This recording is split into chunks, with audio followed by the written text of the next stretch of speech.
In this video, we will review RotoWire's updated PGA Championship golf rankings and tiers, some great bets, and the best DraftKings DFS plays. I'm Jeff Erickson with Len Hochberg, and we are brought to you by DraftKings. Len, welcome. Let's talk a little PGA Championship. I'm excited about this tournament, as always. I think we got to start off with the course itself as one of the big features here. A huge beast of a golf course, Quail Hollow, 77,626 yards. And most of those are in the form of long par fours. Absolutely right, Jeff. Good to be with you. Yes, there are 9 par fours. Half the course is 450 yards or longer on the par fours alone. And then there are 3 of those that are in excess of 500 yards. The golfers are familiar with this course. They see it every year in the Wells Fargo, now the Truist. So it will not be a surprise like a lot of other major championship venues. It is annually among the top 10 hardest courses of the season. It should play that way even harder this week as a major. Of course, Quail Hollow, the famed Green Mile, the final 3 holes, number 16, which is over 520 yards for a par 4. Number 17, which is a par 3 of over 220 yards over water, and number 18, which is almost 500 yards. These three holes last year accounted for more than half the double bogeys or worse on the entire course, and there were a lot. Yeah, and that 18th hole, you got the water lining the whole way down the left side of the fairway there. Always iconic to me. And it may not be one of the courses that we always think about as one of the classic, amazing golf courses, but it sticks out in my mind. It's one that is memorable to me. And of course, there's been a lot of tournaments there. It's not just the PGA Championship. It's not just the President's Cup, but you get the annual tournament there. Used to be the Wells Fargo. It's now the Truist, as you alluded to. Do big hitters win here? Who usually wins? What type of golfer usually wins here? Well, Rory McIlroy has won here a lot. He's won here 4 times. This is where he's won more than anywhere else. He won the last year at the Wells Fargo. So there's a lot of things going right for Rory McIlroy. He plays well here. He plays well this year.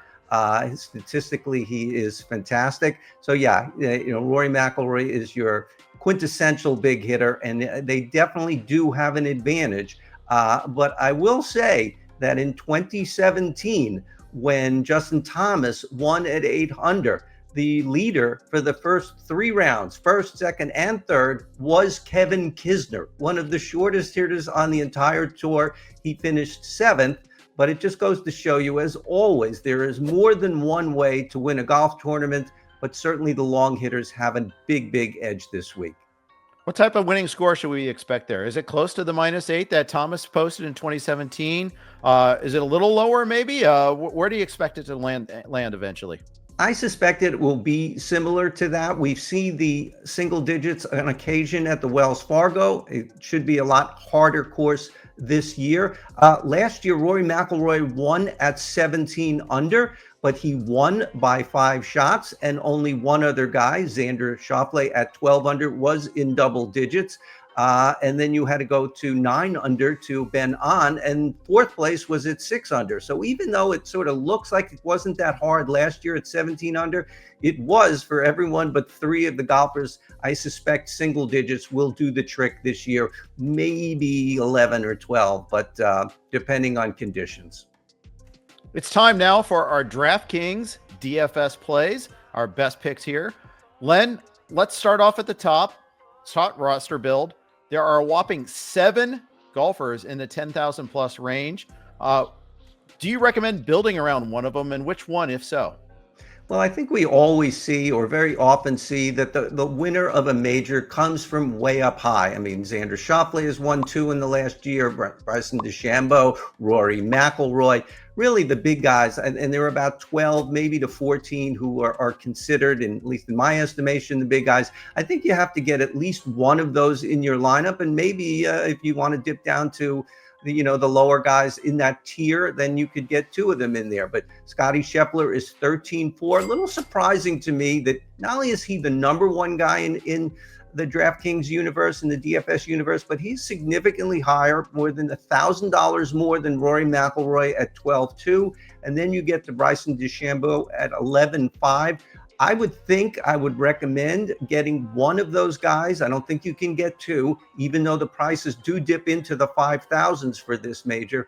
Definitely get one of those guys. I think they're the top three guys. They're the top three guys in the world in data golf rankings. And we know DeChambeau's not in the OWGR, so we can't compare him there.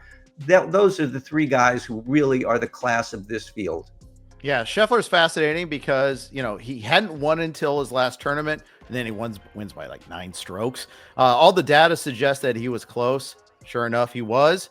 But his history at Quail Hollow isn't great. He hasn't played there very often, and when he did, it wasn't great. He was 0-3-1 in the President's Cup. You point that out in our Power Rankings article you can find it at RotoWire right now. Go to promo code Roto15 to check that out. We talked about the top tier of golfers. Who's that one player you have to have in your lineup? Well, one of the guys I'm looking at is there are a couple of guys, and guys who you have to have in your lineup, I think, are a little bit lower down the board. And one of the guys I'm looking at is Min Woo Lee at $8,600, very favorably priced. I have him in my top 15 in the power rankings. Min Woo Lee is one of the longest hitters on tour. He's also one of the most wayward, so that's a concern, but he's also great on approach and on the green. Top 10 strokes gained around the green, strokes gained putting. That could make up for some wayward drives in a hurry. He's done well in the majors in through the years. He hasn't been around that long. He's played only about 14 or 15. About half of those have been top 25s. And now he's just coming off his first win, which changes the narrative on him. Now he knows he can win. He played at Houston, a long, kind of hard golf course. I think he will take that momentum and play even better this week. And I think at $8,600 is just a fantastic price that you could fit into a lot of different lineups. He might even be my sleeper pick to win the tournament. He's, like I said, 8,600, 90-1 if you want to take a flyer on somebody away from the 4-1 McIlroys and Schefflers of the world. So like him a lot. I'm going to go with Patrick Reed at 8,100. I don't love him.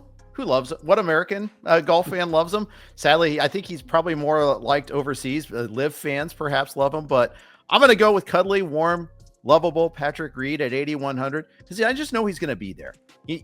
I think he'll be in the top 10. I'd look for some top 10 bets on him, but at 8,100, he makes a lot of rosters fit as well. So you're going to see Patrick Reed in my lineups. We mentioned sleepers. We got to dig a little deeper. Who's another sleeper you've got? One guy I'm really looking at, and I was really surprised to see that I do like him, or see the numbers that made me like him, is Denny McCarthy, who's down in the 6,000s at $6,700. We don't associate Denny McCarthy with being a long hitter because he's not, but he's played well at Quail Hollow, at the Wells Fargo. The last 2 years, 23 and 24, he finished top 8 both years. And last year, it was a signature event with an elite field. He has finished top 25 in 5 tournaments this year. He has not missed a cut. He finished 5th at the Genesis, which was in a signature event at a long course, Torrey Pines. He is an incredible putter, top 10 on putter, still putting as great as he always has. He's still a short hitter, but he's getting it done. And sometimes, like I said, there's more than one way to do well. It certainly helps to be long, but talk about Min Woo Lee fitting into a lineup at $8,600. Denny McCarthy at $6,700 could fit into any lineup. Absolutely. Mine's not going to be as deep as yours, and that's not a shock. You're my expert here. I'm going to go Daniel Berger, though. I just like his recent form. I like the cut of his jib. I know he doesn't have the major history, but he had a big injury he came back from. Finished 3rd at RBC Heritage recently. I like his recent form. I like the way he's been playing. $7,900 though, that's still a pretty fine price there. He's going to be my sleeper guy for another top 10. Absolutely. I do like Daniel Berger a lot. He's in my top 25 in my power rankings. He will be in the DraftKings article as well as one of the top picks in the 7,000s. It's just anytime you can get a good golfer in the 7,000s, that's just, and we do see a lot of that in the majors, and this is a prime example. I like that play a lot. All right, we have to get negative here for a second. Who's who's a bust? Who's a fade for you? I need one name. Well, Joaquin Niemann is $9,600, and that's the number 11 price on the board. Joaquin Niemann, he has been the best golfer on LIV this year. He's won 3 times. And we heard going into the Masters how well he had been playing. Well, he was a virtual no-show at Augusta. He is not young anymore. He really came on the scene as very young, early 20s, and he's already been in more than 20 majors. He's only 26 years old. He's never finished in the top 15 in any major. So I don't know how we can expect him to contend for a title. Sure, it's possible. Anything is possible, but he has so many chances to prove that he's really ready to join the top echelon of golfers, or at least the top 10, top 15, and he's just fallen every single time. I would not play Joaquin Niemann in any of my lineups at $9,600. Jordan Spieth will be absent for my lineups at 9,300. I think the narrative is going to be strong on him. People are going to try to manifest this career Grand Slam now that Rory's got his. This is not the course for Jordan Spieth. He's not a long course hitter. There's a reason why he hasn't won the PGA. I think this is one that I'm going to avoid. And I think he's going to be in a lot of lineups too. That's the other reason I'm not going to go that route with him. So I guess it's unfair to call him a bust, but he's a bust for me. He's not going to be in my lineups. Golf's second major of the year is here, and DraftKings is giving you the perfect way to get in on the action. Right now, DraftKings is giving all customers a can't miss offer. Enter into the $25 PGA Millionaire Contest, draft a lineup, and if just one player makes a birdie during the tournament, you'll earn an entry into an exclusive $50,000 fantasy golf contest. It's that simple. Just build your lineup for this iconic major, stack it with top contenders like Scotty Scheffler, Brooks Koepka, or a breakout underdog with something to prove.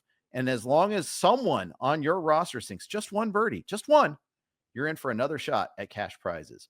Whether you're drafting big names or rolling with the under-the-radar Iron Wizards, all it takes is one birdie to unlock a shot to play for free for $50,000. Download the DraftKings Daily Fantasy app now, enter into the $25 PGA Millionaire Contest, and draft your lineup. If one of your golfers sinks a birdie, you'll score an entry into a $50,000 fantasy golf contest. All it takes is one big swing to earn a contest entry. Don't miss your shot, only on DraftKings. The crown is yours. Gambling problem? Call 1-800-GAMBLER. In New York, call 877-8-HOPE-NY or text HOPE-NY at 467-369. In Connecticut, help is available for problem gambling. Call 888-7897-777 or visit ccpg.org. 18 plus in most eligible states, but age varies by jurisdiction. Eligibility restrictions apply. Void where prohibited. No purchase necessary. U.S. only. Void where prohibited. Must be 21 or older and have a DraftKings Daily Fantasy account. 150 entries per person. Ends May 15th at first tee time of the tournament. Official rules at www.draftkings.com/promotions. Sponsored by DK Crown Holdings, Inc. Ticket rewards are non-withdrawable and expire on May 22nd at contest lock. Sponsored by DraftKings. That was our DraftKings DFS plays for the 2025 championship. Len, let's get back to your rankings and tiers on RotoWire.com. Couple of guys I want to talk about here. I think we mentioned Bryson in passing a little bit. We haven't kind of dove into him, but there's going to be a lot of speculation on Bryson. He's obviously one of the top 3 golfers listed pretty much everywhere you go. Big length guy. Obviously, that's a huge advantage this week. Would you choose maybe to go with him over Scotty? Yeah, I could certainly make an argument to do that. And I imagine I will have some lineups that will be where DeChambeau is the top guy. Look, he finished second at the PGA last year, and he just felt right behind Xander Schauffele, who made that putt on 18 to win the tournament. Then DeChambeau won the U.S. Open. Those 2 majors, PGA and U.S. Open, I consider those the really long ones. And the Open Championship is not nearly as long. Augusta is long, but I think you need so much skill around the greens, that is really paramount more than distance. We see a lot of guys can contend at Augusta. PGA and the US Open, more to his liking, more fit to his game. I think he can bludgeon his way down the course, down the fairways here. And even if he gets into the rough, which should be around 2.75 inches to be so technical, that's what they're cutting the rough at this week at Quail Hollow. I think he'll be, so far down the fairway that he'll be using wedge into the greens. The greens are fairly large. I think this sets up really nicely for him this week. And he was pretty close at the Masters, until the back nine on Sunday. There's a lot to like about DeChambeau this week. He even won a couple of weeks ago on Live in South Korea. I'm going to give you two more names, one in the $9,000 tier and one in the $8,000 tier. Justin Thomas, 9,900. You mentioned him, previously a champ at this course in 2017. He also won the RBC Heritage, breaking his victory slump. Can he do it again? He can. I have him very highly ranked. I will play him in some lineups at 9,900.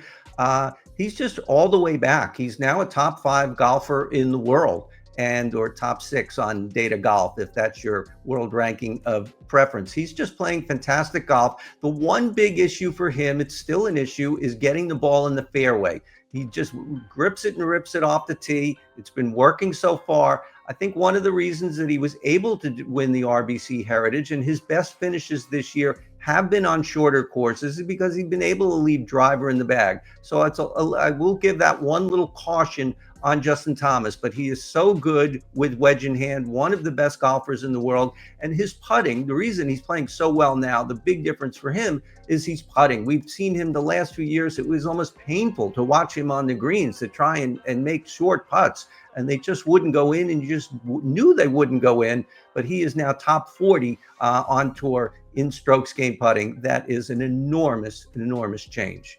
Indeed. Corey Connors, always another friendly, hey, he hits the ball well at least. We can maybe sneak him in. Seeing some early odds around him at 800 to 1, 80 to 1, excuse me. 801, that'd be rich. 80 to 1. Good ball striker, though. Are you in on him? Yeah, I like him a lot. We've talked about him a lot this season. He's been playing maybe his best golf. He hasn't won this year, and he's had some wins in the past. So, yeah, let's use that, just put that off to the side. But he's been playing really well. And the key for him, much like with Thomas, is that he is putting much better than he ever has before. He's always been a supreme ball striker in getting the ball in the fairway, getting the ball on the green. He would pile up the top 25s, and he just couldn't get any higher. His floor was good. His ceiling was limited because he couldn't putt. His ceiling is a lot higher and has been with more top 10s this year. He's a good play in the 8,000s as well.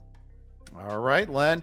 I wouldn't be doing my job if I didn't ask you about your one and done pick. What's your one and done strategy? We've talked about it before. My theory about using live guys in the majors, because you can only use them these 4 tournaments of the year. And that's not the only reason why I'm going here. It would be a little easy to pick Rory McIlroy. I mean, it just seems like everything is coming into place, but it wouldn't surprise me at all if Bryson DeChambeau, I think he will be really, really driven to win this. I mean, of course they all are, but I do expect him to be getting major minutes on our televisions on Sunday late afternoon. I do like DeChambeau this week. Very good. Thanks for watching our PGA Champ preview, sponsored by DraftKings. If you enjoy videos like these, consider hitting the like and subscribe button. Right now, you can get 15% off any of RotoWire's premium golf content by going to rotowire.com and using code ROTO15 at checkout.